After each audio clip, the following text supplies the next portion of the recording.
From Selfies to Subpoenas, When Social Posts Become Digital Evidence by Richard Jonathan O. Taduran, Ph.D. When photos of luxury bags, ski trips, and first-class flights surfaced online in recent weeks, they did not appear in glossy magazines. They were screenshots, recirculated across Reddit threads and Facebook timelines, pointing to people connected to the firms that cornered billions of pesos in flood control projects, individuals who, online, seemed to take pleasure in flexing their wealth like local Kardashians without the TV show. The sting is not just in the timing, it is in the context. Flooding is no longer an occasional calamity. It is a recurring reality in Metro Manila, Pampanga, Bulacan, and many other provinces, where residents have learned that every heavy rain may bring yet another inundation.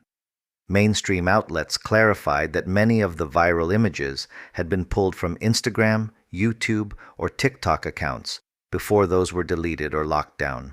The backlash was instantaneous, and the phrase "Nepo babies" trended across Philippine social media. Yet beyond memes and outrage lies a deeper question. When does a social post stop being gossip and start becoming evidence? Digital evidence in a flood of scandal. In traditional forensics, we are used to fingerprints, DNA, and ballistics, traces that link perpetrators to crime scenes. But in corruption cases, there is rarely a bloody shirt or spent shell casing. Instead, the traces are digital: procurement websites, company registries, bank transfers, and yes, the curated but revealing posts of people who like to showcase their lifestyles online. The Philippines' rules on electronic evidence and the E-Commerce Act, RA 8792, already recognize that electronic documents can be admissible in court provided they are properly authenticated. The Supreme Court has ruled that chat logs, images, and videos may be accepted as long as reliability can be demonstrated through metadata, platform certification, or testimony from those who captured the material. What this means is simple but powerful. A screenshot of a private jet, OOTD, is not automatically probative, but if preserved with its original URL, timestamp, and metadata, and if tied to other records, like a travel manifest or contract award, it can form part of a prosecutable narrative. To get there, however, one must follow a clear process. Capture. Secure the original link, full-page screenshot, and any available metadata. Preserve. Store copies in write-once formats, or use web archiving services before accounts vanish. Corroborate. Cross-check the post with travel dates, procurement documents, or corporate filings. Authenticate. Demonstrate chain of custody, apply hashing, or when possible, request platform certifications.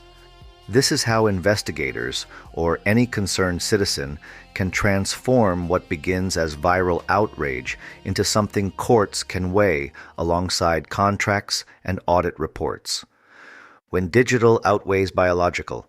As a forensic anthropologist, I am trained to read trauma in bones and to study how bodies decompose to tell their stories. But in white-collar corruption, no bones speak. Instead, it is the digital exhaust of daily life that carries probative value: email trails, chat groups, location tags, lifestyle vlogs. For those who siphon public funds, it almost seems like money decomposes faster than the flood barriers it was supposed to build. In today's media environment, digital evidence can be even more decisive than biological evidence. CCTV footage can prove that a person was in a specific location at a specific time. A time-stamped message can establish conspiracy long before a forensic chemist has finished analyzing a sample. The hierarchy of proof is shifting, and the digital trail often speaks first. Of course, danger lies in the other direction.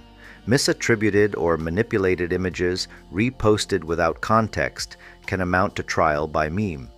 Digital fakery, from crude Photoshop edits to AI-generated deepfakes, means that courts and journalists must demand higher standards of verification. The attention economy only worsens this. Opportunists will ride on sensitive issues to harvest clicks, using AI to exaggerate or fabricate content just to gain likes and views. In an era where outrage is monetized, authentication is not only legal diligence, it is public protection. Ethics also matter. Wealthy-looking posts may attract scrutiny, but collateral exposure of minors, private addresses, or unrelated acquaintances can amount to doxing. Investigations demand vigilance, but also restraint. Even in the age of viral outrage, the presumption of innocence must remain a bedrock principle. Beyond bashing, the flood control scandal shows how quickly social media can spotlight inequity. Lavish vacations against flooded homes, branded handbags against collapsed dikes.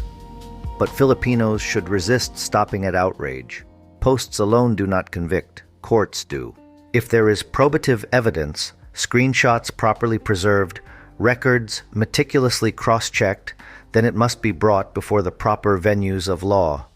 Otherwise, the spectacle fades, accounts are deleted, and the cycle repeats. And one more reminder, the internet never forgets.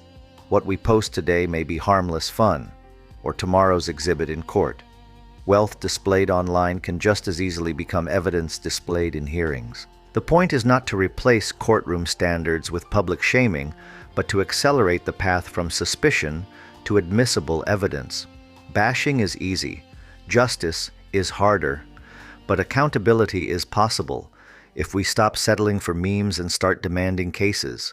If the evidence is there, then go to court.